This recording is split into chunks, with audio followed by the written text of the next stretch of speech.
सज्जनों, आज हम आप लोगों को भगवान की भोग के बारे में बताएंगे।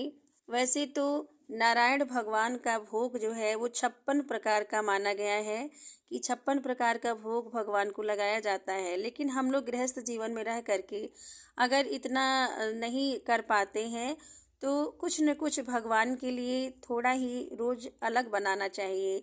एक ही प्रकार का जैसे व्यंजन अगर हम मिश्री ही भगवान को रोज चढ़ा देते हैं तो क्या हमारे ठाकुर जी उस मिश्री से ही प्रसन्न हो जाते हैं? वैसे तो ठाकुर जी को कुछ भी चढ़ा दीजिए वो प्रसन्न हो जाते हैं, लेकिन अपना मन नहीं मानता है।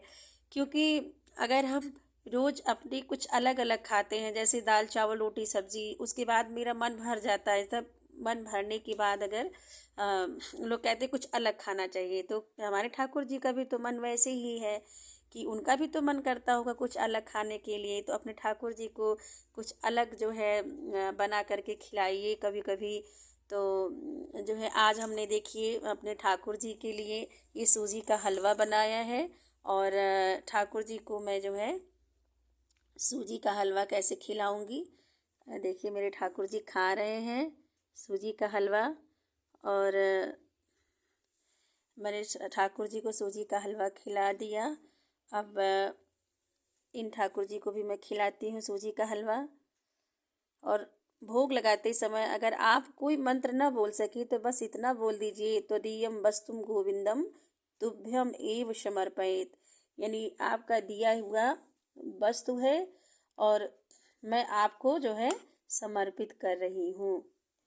तो त्वदीयम वस्तुम गोविंदम तुभ्यम एव समर्पयेत, भगवान को हमने भोग लगा दिया है। अब ठाकुर जी को मैं जल पिलाऊंगी।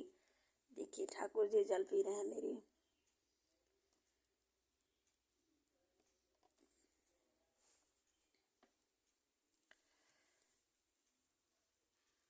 ठाकुर जी मेरे जल पी रहे हैं।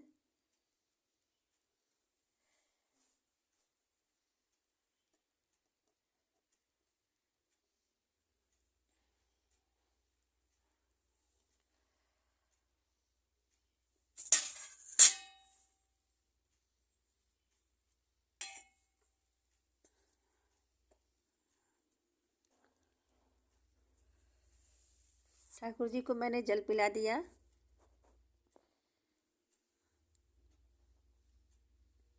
तो ऐसे ही आप लोग भी ठाकुर जी को भोग लगाइए अलग अलग चीज़ों से। कभी फल, कभी भोजन, कभी दूध, कभी मक्खन, कभी मिश्री। जैसे हम अलग अलग आइटम डेली कुछ न कुछ खाते हैं, वैसे अपने ठाकुर जी को भी हम अलग अलग भोग लगा के खिलाएं।